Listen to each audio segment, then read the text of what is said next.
नमस्कार. नमस्कार. मी आज हेळम तालुका देवणी जिल्हा लातूर या ठिकाणी असून आज दिनांक 23 जुलै 2017 उजडलेला असून 26 उजडलेला असून कसा बसा जेमतेम पाऊस पडला आहे. शेतकरी अतिशय त्रस्त असून देवणी तालुक्यामध्ये कभी खुशी कभी गम. काही ठिकाणी पाऊस आहे, काही ठिकाणी पाऊस नाही. शक्यतो पाऊस नाहीच आहे, तरी पण कालच्या 25-24च्या पावसाने शेतकरी आनंदावला आहे. थोडंसं पेरणी करण्यासाठी सरसावला आहे. मी तालुका कृषी कार्यालय येथे तालुका तंत्रज्ञान व्यवस्थापक म्हणून श्री राहुल जाधव कार्यरत असून या ठिकाणी आपण महेश कांतराव शिरपुरे यांना भेटणार आहोत. महेशराव नमस्कार. या ठिकाणी सोयाबीनचं कोणतं वाण आहे? KDS 753. मोठ्यानं बोला. KDS 753 आणि बीज प्रक्रियासाठी तुम्ही कोणतं औषध आणलेलं आहे? PCT 410. त्याच्यामध्ये आहे क्लोथोरिडीन आणि थायरम. हे 3 घटक आहेत ना, हां. म्हणजे बुरशीनाशक आणि कीटकनाशक आहे. तर आपण प्रत्यक्ष या ठिकाणी पेरणीची तयारी करणार असून ट्रॅक्टर सुद्धा कृषी विभागाच्या योजनेमधूनच घेतलेला आहे का?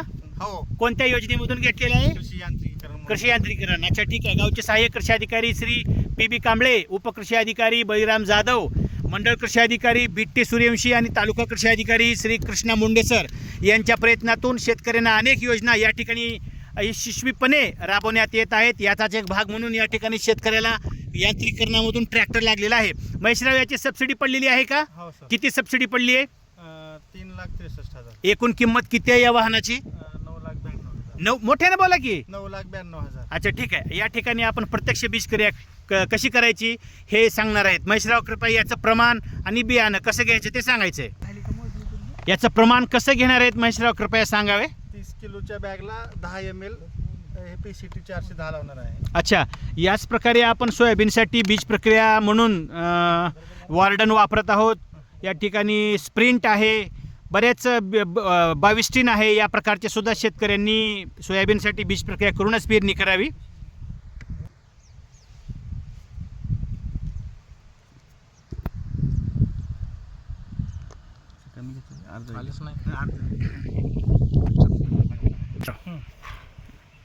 करा आता व्यवस्थित बीज प्रक्रिया.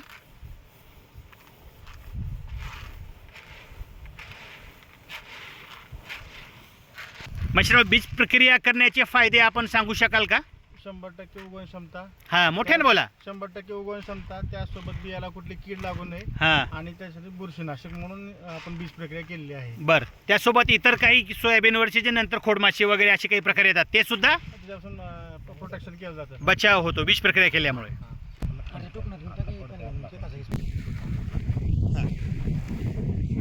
ही अतिशय चांगली आणि शास्त्रशुद्ध पद्धत आहे बीज प्रक्रिया करण्याची. यामध्ये सर्वच सोयाबीनला म्हणजे बीज प्रक्रिया करण्याचं जे औषध आपण वापरणार आहोत ते अत्यंत युनिक पद्धतीने लावलं जात आहे. म्हणजे सोयाबीनला अतिशय चांगल्या प्रकारे बीज प्रक्रिया या माध्यमातून होते.